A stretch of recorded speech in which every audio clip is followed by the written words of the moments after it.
আল্লাহর হাবিব সাল্লাল্লাহু আলাইহি ওয়াসাল্লামের কাছে একজন গরীব সাহাবায়ে কেরাম আসলেন।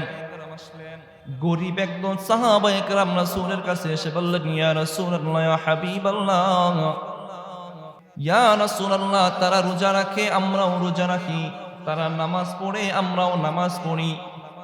ইয়া রাসূলুল্লাহ, তারা জিহাদ করে, আমরাও জিহাদ করি, কিন্তু ওই সমস্ত ধনী সাহাবায়ে কেরাম তারা সদাকা করে, ধনী হওয়ার কারণে সদাকা করতে পারে, কিন্তু আমরা গরীব হওয়ার কারণে আমরা সদাকা করতে পারছি না।